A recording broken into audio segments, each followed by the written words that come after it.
China battles the world's biggest coal exporter, and coal is losing.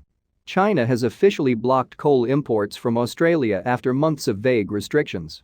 For Australia, the world's largest coal exporter, the decision is a gut punch. China is forcing Australia to confront what many countries are concluding. The coal era is coming to an end. China has now officially blocked coal imports from Australia after months of vague restrictions that dramatically slowed trade and stranded huge ships at sea. For Australia, the world's largest coal exporter, the decision is a gut punch that eliminates its second biggest market at a time when many countries are already rethinking their dependence on a filthy fossil fuel that accelerates the devastation of climate change.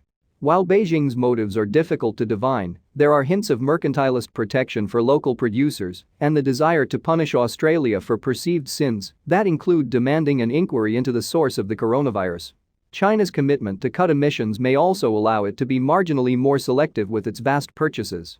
Whatever the reasoning, the impact is shaping up to be profound for a country that has tied its fate to coal for more than 200 years. Mining policy can still decide elections in Australia, and the current Conservative government is determined to do the bare minimum on climate change, which has made China's coal cutback a symbolic cultural and economic shock.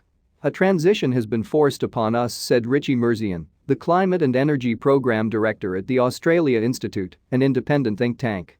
It's hard to see how things will really pick up from here. The realization, if it holds, may take time to sink in. Prime Minister Scott Morrison has ridden Australia's traditional reliance on fossil fuels into power. He famously held up a hunk of coal in Parliament in 2017, declaring "Don't be scared," and first became Prime Minister in an intra-party coup after his predecessor, Malcolm Turnbull, tried to pursue a more aggressive approach to combating climate change. Colmo, as some of his critics call him, dismissed concerns on Wednesday about China's ban, arguing that there are many other countries still lining up for the product. "I should stress one point, that our biggest coal exporting country, the country that takes or exports largest on coal, are actually Japan and India," he said. "So China is not our major importer when it comes to thermal or metallurgical coal." While Japan accounted for 27% of Australia's roughly $50 billion in coal exports last year, China was not far behind at 21%. India was third at 16%.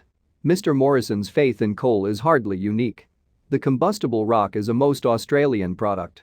It was first discovered on the continent in 1797, less than a decade after the first British settlers arrived.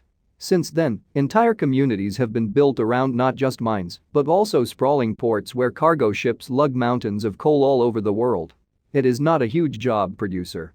Only about 50,000 people worked in coal mining last year in Australia. Plumbers clocked in at around 80,000.